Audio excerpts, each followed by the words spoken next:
love celebrating top performers here on the show, so we dish out game balls, just like coaches do after games. We're highlighting the best things we saw, who earned our game balls for Week 5. One game to go, but we always do this based off the 15 hours of football that we watch on Sundays. Long day of football, and I was tempted to give it to Mac Jones, who led his team back on 16 unanswered and got a win on the road, and it was a big statement. Then Josh Allen did what he did on Sunday night. I think we have to give Josh Allen the game ball, or at least I do. He struggled against the Chiefs last year. 2 losses. In both games, he did not play his best. Yesterday, he came out there and went into Arrowhead, shut up any critics, shut up any doubters, and put on an absolute show. His arm was as lively as ever.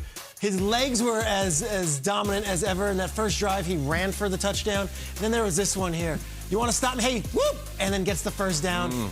This was the look of one team that was sick and tired of hearing about the other team. It was sick and tired, quite frankly, of losing to the other team. The Bills, there was never a doubt. They came into this building in the pouring rain, in the elements, and they said, we're going to follow that man. The league MVP is that guy, not the other one suiting up for their team in the red. Yeah. They came out there and they did it. They took on a 1-hour rain delay, and they still came out ready to go and just kept on rolling. Josh Allen gets my game ball. Awesome win by the Bills last night. It's the biggest Bills win in a long time, I think. Yeah. I think it was really important. If they lose that game, it's a gut punch. There were a lot of games yesterday that were the drunk idiot at the bar, and I mean that positively. Shirts off, dancing on the bar. We're crazy. We're drunk. We're doing body shots. I'm looking at someone who's just in the corner and listening to some music, enjoying a beer. You probably didn't hear a lot about Eagles-Panthers, and you shouldn't have, but I'm giving my game ball to Jalen Hurts, and I'm giving it to him despite he didn't play that great yesterday. Threw a really bad pick. He missed some open guys, made some mistakes. It wasn't great. Until they needed him to be great, and by needing him, I mean not only in this game, their whole season was circling the drain. They needed to win this game on the road against a really good young Carolina team. Jalen Hurts runs for 2 touchdowns towards the end of the game, put the team on his back, and stole it as Sam Darnold was throwing picks. Jalen Hurts got better. And our guy Jordan Mailata said afterwards, Jalen Hurts is an old soul in a young body. He always stays positive. We're always rallying around him. I thought they discovered something in him yesterday in a win where they lose that game, their season's over. The Sirianni thing is down the drain. Hurts said, I got this, stay with me, and snuck a win on the road in a game that will not be talked about a lot. But this is that kind of thing at the end of the season where, oh my God, how did the Eagles sneak a wild card? Because of that one way back in Week 5 when they stole one in Carolina. Jalen Hurts. My game ball, my man. They got some confidence going to a short week. They've got the defending champions, the Bucks, to kick off Thursday Night Football. That's interesting. Justin Herbert was just phenomenal. It's what can we say about this kid? They're in the 4th quarter. They're down. Look at what 3 separate times he's down and has to come back. But who does he trust? Who does Lombardi trust? Who does Brandon Staley trust in those moments? The guy I'm giving my game ball to is Austin Ekeler. Nice. What an incredible clutch, trusted performer. What a spark plug. He scored 3 touchdowns in the 4th quarter during the comeback win, including the game winner, of course. He racked up 119 yards overall. When the game was on the line, he was the go-to guy. They turned to him time and time again.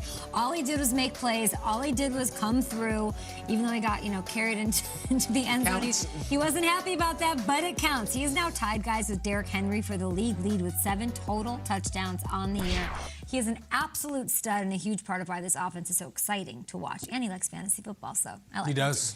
Hey, I'm giving my game ball to the best receiver in football, and it's Devonta Adams. I mean, it's not even close. I mean, when you watch the way this dude can get open, I mean, it was amazing to watch. I saw him in some man-to-man coverages. He's just getting off the line of scrimmage. He's running through zones. He's giving you a little bit of change of speed in that route, and then he's able to track that football, come down with it.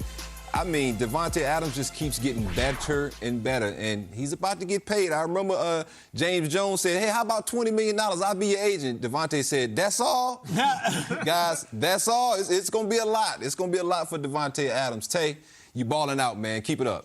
How do you cover a guy That's a good question. Like, what do you do? You're a defensive Not with back. one person. I mean, I'll tell you that right now. Too many times I saw Cincinnati trying to cover him with one person. And then in times in that zone, they just weren't. It didn't seem like they were phased that that's Devonta Adams. Me, a coach, we need to do X, Y, Z. And I didn't feel like they responded that way. I think the guys took on those individual challenges that they knew they weren't going to win and that ultimately ended up costing them the game. But I mean, Devontae's a dude you have to be physical at the line of scrimmage. He's so shifty. So you want to have some help because if you're just sitting there trying to get a hand on him and you miss him, he's off to the races. So that's why I'm saying he's a dude that you got to double. He ran past those two Bengals. He was like taking a jog in the park. He was chilling. He wasn't covered with one person. It was. Is he the best? Oh, yeah. By far? Best receiver. He's going to get that money from somebody. He's going to get paid. Somebody's going to break him off. D'Angelo, he had catches yesterday of 59, 34, 24, 22, 20, 17, and 15 yards. That's the day. 200. That's the man right there.